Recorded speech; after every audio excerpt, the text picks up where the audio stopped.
Bir айыл өкмөтү 3 жыл подряд bir парктан акча жеп турат.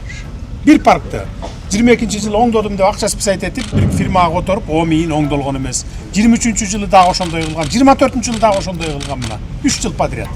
Кимди ким көрдү бир жыбайды там басты заманы эми жок. Жасаган ишиңде алешемдик барбы? Демек жооп бересиң. На совесть запойбойт беребиз. Жок, сотта болот. 90 миллион сиз алдыңыз беле? Айрылды сотта. Сиз алдыңыз беле 90 миллион. Канчасын мен менен бөлүштүңүз?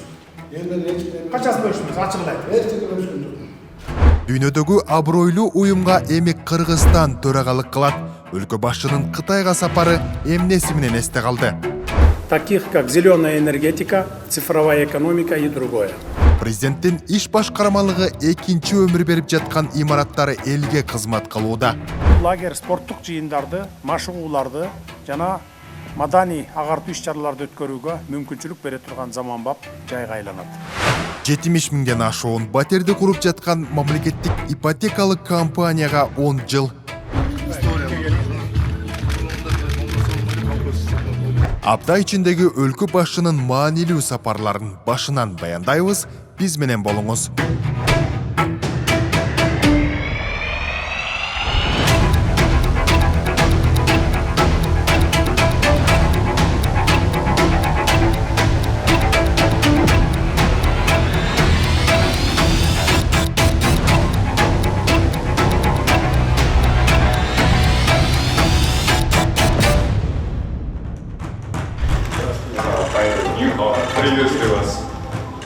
Жума башындагы маанилүү окуя президент Садыр Жапаровдун Кытайга болгон иш сапары болду. Алгач Тяньцзин шаарында президент Садыр Жапаров Кытай төрагасы Си Цзиньпин менен жолугушту. Лидерлер ШКУнун алкагындагы кызматташтык, логистика жана чек арадагы өткөрмө пункттары боюнча сүйлөшүштү. Будучи сопредельной страной, Кыргызстан всегда получает выгоду от экономического развития Китая и готов дальше создавать новые точки роста взаимовыгодного сотрудничества. Мы готовы на активные взаимодействия по всем направлениям, представляющим взаимный интерес, и нацелены на дальнейшее сопряжение наших национальных программ развития. Си Цзиньпин кыргыз элин эгемендүүлүк күнү менен куттуктап, өлкөгө бакубатчылык каалады. Прочной основой устойчивого развития двусторонних отношений является решительная взаимная поддержка. Китай будет, как и прежде, поддерживать Кыргызстан. При этом уверен, что Кыргызстан также будет решительно нас поддерживать в вопросах, затрагивающих коренные интересы и ключевые озабоченности Китая. Жапаров өз кезинде Кытайга колдоосу үчүн нааразычылык билдирип, Си Цзиньпинди 2026-жылы Кыргызстанга сапар менен келип кетүүгө чакырды. 1 сентябрь президент Жапаров Тяньцзин шаарында өткөн Шанхай кызматташтык уюмунун мамлекет башчыларынын 25-чи жыйынына катышты. Мамлекет башчы уюмдун кадыр баркы өсүп, көп тараптуу кызматташтыкты бекемдөөгө чоң мүмкүнчүлүк түзүлүп жатканын белгиледи. Жапаров Кыргызстандын төрагалыгы Шанхай кызматташтык уюмунун 25 жылдыгы туруктуу тынчтык, өнүгүү жана гүлдөп өсүүгө бирге урааны астында өтөөрүн айтып, негизги багыттарды атады. Тяньцзин шаары Шанхай кызматташтык уюмунун эң негизги саясий ордосуна айланды. Дегенибиз, Шанхай кызматташтык уюмунун бул жолку саммитин азыр дүйнө жүзүнөн 5000 деген журналисттер, медиа каражат өкүлдөрү чагылдырып жатат. Эми президент Садыр Жапаров болсо бул саммитте Шанхай кызматташтык уюмунун 2035-жылга чейинки өнүгүү планынын алкагында бир нече олуттуу деген билдирүүлөрдү жасады. Алар коопсуздукту камсыз кылуу, терроризм, экстремизм, уюшкан кылмыштуулукка каршы күрөш, экономикалык интеграция жана транспорттук байланыштарды өнүктүрүү, санариптешүү жана жаштар форуму, климат жана жашыл долбоорлор, маданий гуманитардык кызматташтыкты өнүктүрүү боюнча алдыда Кыргызстанда өтө турган бир катар иш-чаралар тууралуу сөз кылды. Саммиттин жүрүшүндө президент Жапаров бир нече олуттуу маселелерди көтөрдү. Эң негизгиси Афганистандагы кырдаал боюнча конкреттүү сунуштарды берди. Ошондой эле Борбор Азиядагы чек ара маселелери, айрыкча Тажикстан менен Кыргызстандын ортосундагы чек ара келишими жөнүндө сөз болду. Ошондой эле Кыргызстан, Өзбекстан, Тажикстандын чек ара келишимдерине кол коюлушу бул саммиттин чыныгы тарыхый окуясы катары бааланды. тарыхында эң негизги максаты болгон бул чек ара аймагындагы ишенимди бекемдөө болгондуктан биздин президентибиз Садыр Нуркожоевичтин мындай конструктивдүү ролуна таянып биз Тажикстан, Өзбекстан менен чек араларыбызда толук делимитацияны бүттүк. Бул болсо 25-жылы. Бул болсо ошол Орто Азия аймагындагы, Шанхай кызматташтык уюмунун аймагындагы туруктуулук, стабилдүүлүк, тынчтыкты мындай түбөлүк тынчтыкты орнотууга болгон Кыргызстандын чоң салымы деп айтсак болот. Миссиясын ашыгы менен аткарылды. Ошол Шанхай кызматташтык уюмунун негизи түзүлгөн мындай мүдөөсү, максатынын эң негизги милдеттеринин бирөөсүнө азыр гана жетти деп айтсак болот. Андан ары президент Жапаров Тяньцзинде өткөн ШКУга мүчө мамлекеттердин башчыларынын кеңешинин ШКУ плюс форматындагы жыйынында Шанхай кызматташтык уюму 25 жыл ичинде Евразия гана эмес, глобалдык деңгээлинде маанилүү уюмга айланганын белгилеп, уюмдун негизги жетишкендиги тынчтыкты жана коопсуздукту камсыз кылуу экенин баса көрсөттү. Президент мүчө мамлекеттер ортосунда соода экономикалык, жашыл энергетика, санарип экономика, илим, маданият, жаштар жана саламаттыкты сактоо сыяктуу тармактардагы кызматташтыкты тереңдетүүнү колдоду.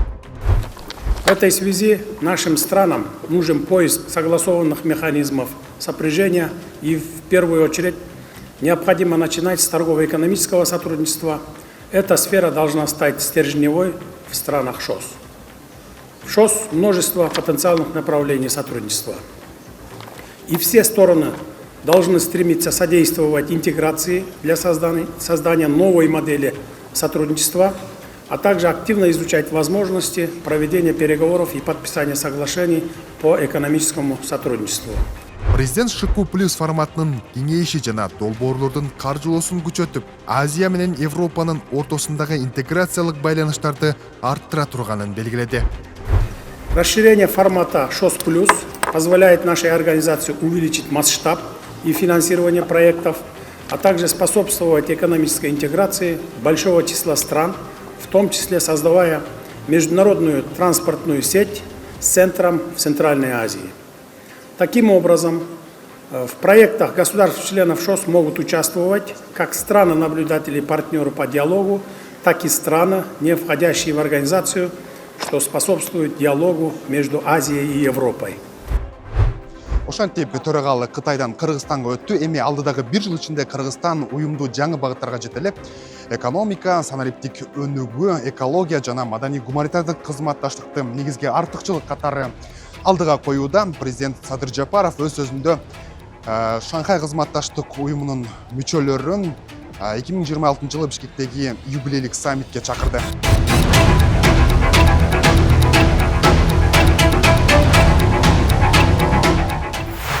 Акыркы Тяньцзин шаарында өткөн саммиттин эң негизги биздин өлкө үчүн жыйынтыгы катары айтсак, бул Кыргыз Республикасынын аймагында уюшкан кылмыштуулук менен күрөшүү борбору ачылат. Бул Шанхай кызматташтык уюмунун алдындагы уюм болот.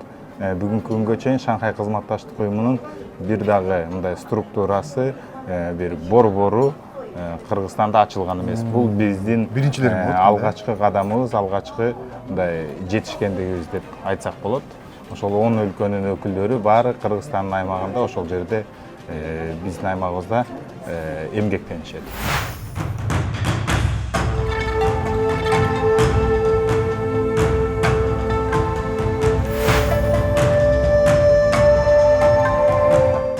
Экинчи сентябрь өлкө башчынын жумушу сапары Пекин шаарында уланды. Мамлекет башчысы Тяньцзинден Кытайдын борборуна ылдам жүрүүчү поезд менен барды. Жол жүрүү учурунда өлкө башчысы россиялык тарыхчынын Сибир кыргыздарынын цивилизациясы аттуу китебин баракта отуруп, Пекиндин темир жол бекетине кантип жетип келгенибиз да билинген жок.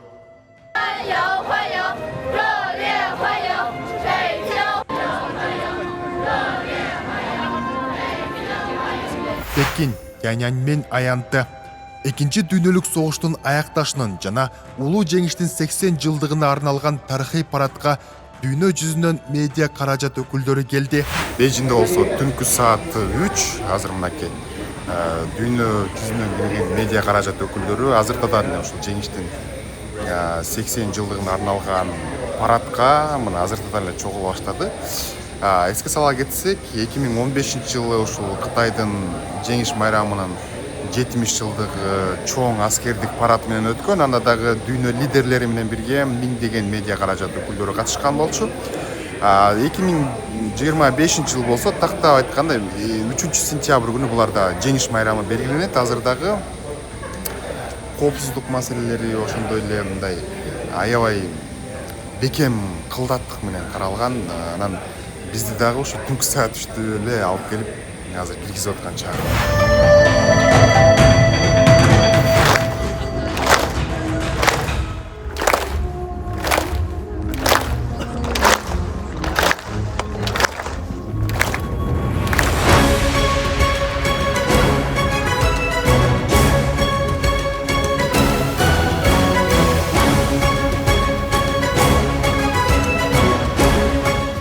Президент Садыр Жапаров катышкан, жеңишти даңазалаган бул салтанатка дүйнөнүн 20дан ашуун өлкөлөрүнүн лидерлери келди. Байкоо аянтчасында мамлекет башчылары аскердик парадка көз салышты.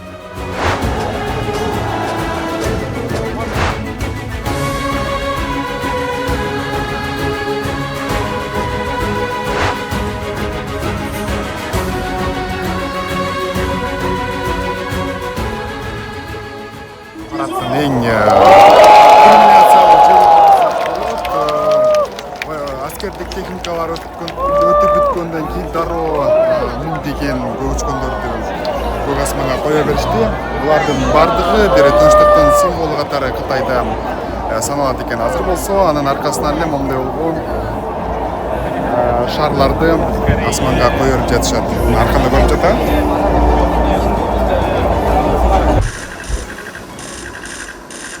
Пекин, андан ары президент Садыр Жапаров Кытай коммунисттик партиясынын борбордук комитетинин саясий бюросунун туруктуу комитетинин мүчөсү Цай Ци менен жолугушту. Тараптар саясий диалогду тереңдетүү, соода экономикалык жана маданий гуманитардык кызматташтыкты кеңейтүү маселелерин талкуулашты. Жолугушууда Кыргызстан менен Кытайдын стратегиялык өнөктөштүгүн чыңдоого болгон өз ара умтулуу дагы бир жолу тастыкталды. Сүйлөшүүлөрдө ишенимди бекемдөө, экономика менен маданий байланыштарды кеңейтүү жана элдердин жыргалчылыгына кызмат кыла турган жаңы долбоорлорго жол ачуу жөнүндө сөз болду. 4 сентябрь ынтымак ордо. Президент Садыр Жапаров Армениянын улуттук жыйынынын төрагасы Ален Симонянды кабыл алды. Жолугушууда парламенттер аралык кызматташтыкты чыңдоо жана тажрыйба алмашууну кеңейтүү маселелери талкууланды. Кыргызская сторона придает особое значение межпарламентскому взаимодействию и рассматривает развитие межпарламентских связей как одно из ключевых направлений двусторонних отношений. В рамках международных организаций и интеграционных объединений хотел бы отметить, что по многим ключевым вопросам мы всегда занимаем общие позиции и поддерживаем инициативы друг друга. Тараптар мындан ары да ар тараптуу кызматташтыкты чыңдоого, парламенттер аралык байланыштарды активдүү өнүктүрүүгө даяр экендиктерин баса белгилешти.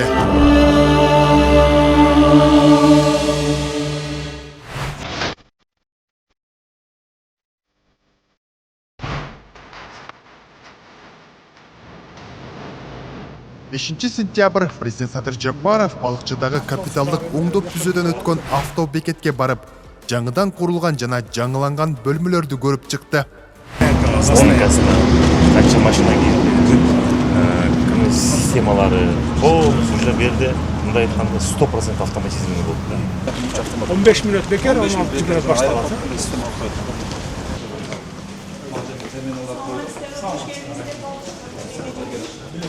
Билеттерди ошол жерден сатып алып, диспетчерге каттайт. Андан кийин автобус барганда көрсөтүп, ошол билеттерди акчасын төлөп берет. Автобекетте жүргүнчүлөр үчүн күтүү залы, мейманкана, кызматкерлер үчүн жатакана жана заманбап шарттар түзүлгөн. Эске салсак, бул автобекет 1970 жылдары курулган. Узак жылдар бою ал жеке менчикте болгон. 2025 жылдын апрель айында автовокзал Балыкчы шаарынын мэриясынын муниципалдык менчик башкармалыгынын балансына алынган. Эми Балыкчы автовокзалына Кыргызстандын каалаган аймагынан автобус аркылуу, жүргүнчү ташуучу транспорттор аркылуу келсеңиздер болот. Ушул жерде Кыргызстандын аймагына болгон жагынан өзүнүн убактысы менен туруктуу түрдө каттамдар жандана баштайт. Мамлекет башчысы автобекеттин аймагындагы жергиликтүү тургундар менен жолугуп, алардын сунуш пикирлерин укту. Жарандар шаарда бала бакча, мечит жана башка социалдык объектилерди куруу боюнча кайрылууларды билдиришти. Жогору жакта коррупцияны жок кылдык. Ылдый жакта сиредеги баягы ортодон ылдый карай жоголбой атат. Мына могу садик эле bir пример келтирейин. Мына мен атай өзүм келип көрүп, өз көзүм менен көрүп туруп анан тапшырма берейин деп. Амин. Мына 90 миллион сомго жаңы салып койсо болот эле. Жаңы күйүнөн мындай жөн эле ремонт кылып эмес, жаңы салып койсо болот эле. Көрдүңөрбү мына? Ушундай болду да эмне кылабыз эми? Криминал менен күрөшүш бизге жеңил болду. 1 жылда тазалап койдук. 5 жылдан бери коррупцияны тазалай албай атабыз мына. Bir айыл өкмөтү 3 жыл подряд bir парктан акча жептир ай. Bir паркты 22-жылы оңдодум деп акча списать этип, бир фирмага которуп, о мейин оңдолгон эмес. 23-жылы дагы ошондой кылган, 24-жылы дагы ошондой кылган мына. 3 жыл подряд. Написи шайтандын ашыгы. Ошондой экен, эмне кылабыз эми? Өлкө башчысы шаардагы прогресс менен кошо социалдык объектилерди куруудагы алешендиктерди уккан соң, аталган бала бакчаны жеринен көрмөй болду. Өлкө башчысы азыр балыкчы автовокзалын көрүп чыккан соң, ошондо эле жанына жайгашкан.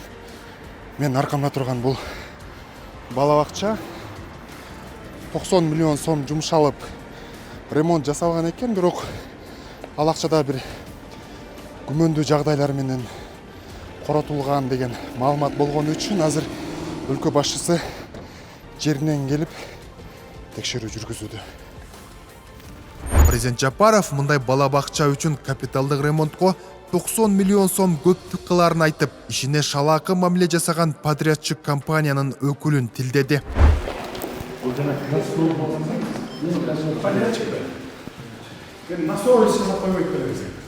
сондықтан 90 миллион сиз алдыңыз беле? Қайда жасап отырсыз? Сиз алдыңыз беле 90 миллионду? Канчасын мен менен бөлүштүңүз? Елмен ешкім. Канчасын бөлүштүңүз? Ачык айтыңыз. Ешкімге бөлüşкөн жоқ. Болған 90 миллионго могу жерде жаңыдан салып койсоңуз болот да. жаңы салгандай болду. Көп турат го тетиңдер. Жоқ, бұл баяғы мың болғанда қойып, губернатор шаштырып, қайда шығарып жасап отырсыз бұны? Жоқ, краска да, енді біз білеміз бе, краска ақша жебейді да. Мақырсаңыз? Жоқ, бұлар білесіз. Ол істеген бар, жоқ. Ол істеген бар, істеген тапты жағынан біліп бар. Şu jumuş berse, berbeysingler, jumuş çok deysingler, berse, içip cep jutub alasыңар да, ана мойтип чалабыла жасап коесуңар кетти. Анан мойт этип тим эле көчө алып кыйгырсаңар тим эле тилиңер тим эле Лондон менен Москванын көчөсү ишип турат анан. Жакшылап эле жасап койбойсуңар муну. Балдар үчүн жасап аткандан кийин. Көптөн бери эксплуатацияга берилбей келген бала бакчаны көрүп чыккан мамлекет башчы имаратты пайдаланууга берип, ашкан каражатты бюджетке кайтаруу тууралуу шаар мэрине тапшырма койду. Жөн эле сунушту тууралуу кылбайлы. Жууп тазалап, эксплуатацияга бергиле, козголгон иштин боюнча эсептеп чыга бергиле. Канча кеткен, канча жеп койгон, ошонун баарын эме. Жарайбы? Бергиле эксплуатацияга. Сөөгү жакшы экен, бере бергиле ал. Фактически чыгарабыз канча кетти стоимость. Причинасын алабыз дагы. Фактически чыгарабыз, калганына жооп кетсин. Төптүрүп туруп, анда биягын бодолор эле. Биякты бере бергиле уже. Жөн эле кармап тура бергендер. Андан соң балыкчы шаарынын мэри Батырбек Жантаев президентке шаарды көрктөндүрүү багытындагы иштерди тааныштырды. Кольцевой разгрузка болот да. Болот, мүрзөнүн астына. Мына мурзөнүн жери менен келген жерден болот. Тигил кольцевой разгрузка болот. Алардын катарында шаарга кире бериш арканы жаңылоо жана айланма жолдогу тыгындарды азайтуу үчүн балык базарын көчүрүп, заманбап соода жайын куруу планы бар.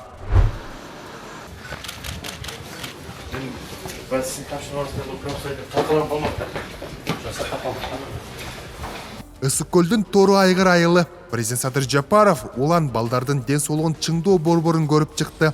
Бир кездери өлкөдөгү алдыңкы лагерлердин бири болгон бул жай акыркы 30 жылда кароосуз калып, чыгаш алуу мекемеге айланган. Азыр болсо мамлекет тарабынан капиталдык оңдоп түзөөдөн өтүп, заманбап шарттар менен кайрадан балдардын эс алуусуна кызмат кылууга даярдалууда. Буюрса, улан балдардын ден соолугун чыңдоочу бул борбор илгеркидей лагерь эле эмес, жайында өлкөбүздүн бардык булуң бурчунан келип балдардын эс алуусуна жана саламаттыгына шарт түзө турган бүгүнкү алтын балалык сыяктуу лагерлердей. Калган мезгилде бул лагерь спорттук жыйындарды, машыгууларды жана маданий агартуу иш-чараларды өткөрүүгө мүмкүнчүлүк бере турган заманбап жайга айланат. Мамлекет башчысы ошондой эле мамлекеттик ипотекалык компаниянын 10 жылдыгы тууралуу сөз кылып, МИК акыркы жылдары миңдеген жарандардын үй жайлуу болушуна өбөлгө түзүп, социалдык колдоонун маанилүү инструментине айланганын белгиледи. Бүгүнкү күндө мамлекеттик ипотекалык компаниянын ишмердиги артып, анын уставдык капиталын 87,5 миллиард сомго чыгардык. Мурда батирлерде баш калкалап күн өткөргөн жарандарыбызга ыңгайлуу шарттарды түзүүгө аракеттенгени менен жарытылуу жыйынтык болгон эмес. 2021 жылы менин үйүм 2021-2026 программасынын алкагында жеңилдетилген ипотека, арзан ипотека, социалдык ипотека багыттары аркылуу иш алып бардык. Мындай кадамдар балдардын ден соолугун чыңдоодон баштап, турак жай саясатына чейин мамлекеттин ар бир жарандын кызыкчылыгына кам көрүп жатканын айгинелейт. Президент Садыр Жапаров белгилегендей, Кыргызстан үчүн эң башкы артыкчылык бул элдин жыргалчылыгы жана келечек муундардын бакубат жашоосу.